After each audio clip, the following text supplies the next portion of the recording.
I gotta ask you about this. ¿Qué Y pasó? perdóname, pero el año pasado tuve with a very good friend of mine, Pitbull. And he was out on the George Lopez show. Yeah. And George Lopez makes a spectacle, and all of his stand-ups te tira a Erik Estrada. Erik Estrada esto, Erik Estrada lo otro. Te está disparando constantemente. Y él me dice, Sí, pobrecito. He's obsessed with me. what do you have to say about George Lopez? Él dice que tú le negaste a él un autógrafo cuando él era niño. O que te fue a dar la mano y que no lo ignoraste. Fue lo que dijo George Lopez. Él dijo que eso era en el año 77. Ok. ¿Ok? Que yo estaba filmando en la calle. Tú sabes, cuando tú filmas en la calle, tiene big crowds. I don't remember that. And so, all these years, pero it's real funny. Now, vamos a pensar esto. Pensar bien. Por muchos años, cuando él empezó a hacer su comedy, él siempre decía cosas que era amigo, que era mi primo, que cosas positivas. All right? And ¿está bien? Let him use my name. I don't care. Because at that time, I was the flavor of the month with Dos Mujeres and and he was trying to conquer the Latino market and all that. You think he used you? Of course he used me. And then all of a sudden, he's got his ABC show, and then he asked me to be on it. And at the same time, according to Jim, the same network had another script that they wrote for me special. He wanted me to come on in my uniform, do a cameo. The other was 5 days, a script written for me personalmente. Right. So I took that one. I guess that pissed him off. Right. All right. Then they had the ratings race. If he really, really hates me, then why did he ask me to do that show after so many years? If I really snubbed him, I think that's all bull. Okay, but you know. Anyway, how are you going to believe a guy who got the gift of life from his wife, got a kidney, and then she's divorced him because he's out banging hookers?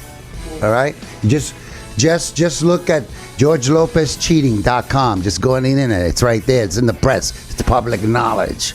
Okay, how are you going to believe a guy that does that to his wife? All right, but that's your choice to make, whether you believe it or not. It's not my style to do that. So I finally, I do the gym show, and then I do a press junket and a satellite tour, and the show kills the week, kills the night, wins everything. So ABC's got to decide, okay, what are we going to renew? What are we going to let go? So they dumped George's show. And I think he's got a grudge because of that. Because too, of with that. Me. Okay. All right. The other thing is, I finally never met him. He says I met him when he was a kid, but I doubt it. I never met him. I see him at my church's carnival, because me and my wife run the carnival. We do the silent auction, and I do the, the silent auction bidding and all that, the auction. So I see him walking through with two dudes, and I'm looking at him, and I go like this, and he doesn't do nothing. He keeps walking, and then I go like this again. Then he does like that, and then that's my invitation to come over. Right. So I come over, and I say to him, Mira, what is your beef with me, man?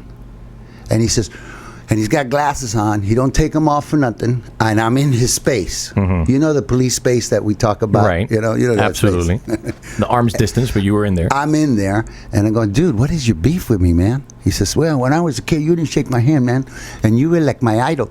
I said, oh, really? I said, well, mira, I come from Harlem, Spanish Harlem. My dad was a junkie. I was on the street, the same background as you. I doubt I did that to you. If I did, I'm sorry, dude. That's not my style. Si eso pasó. And I extended an olive branch in my hand, and he wouldn't take it. So then I said, then the street came out in me, and I said, pero mira, if you want to settle your beef with me, let's you and me go behind that truck right now, mutual agreement, because, I carry a gun and a badge, so but I would have given it up to the other cops that were working security. Right. And I said, let's go behind the truck and let's settle it, man. If you really hate me that much, wouldn't you like to just take a shot? Let's do it. And he says, I'm a comedian, not a fighter. I said, no, you're not. You're a bully with a microphone. That's what you are. Y se quedó así. And it stayed like that, y ya. Over with. No, I'm done with him, man. He's doomed anyway. He's got a lot of karma to pay for it. You don't take a kidney from your wife. and then pull that on her. You know, you just don't do that to another human being. Eso es karma. La mano de Dios lo va a tocar, man. Descríbeme a George Lopez con una sola palabra. Describe George Lopez with just one word. He's doomed.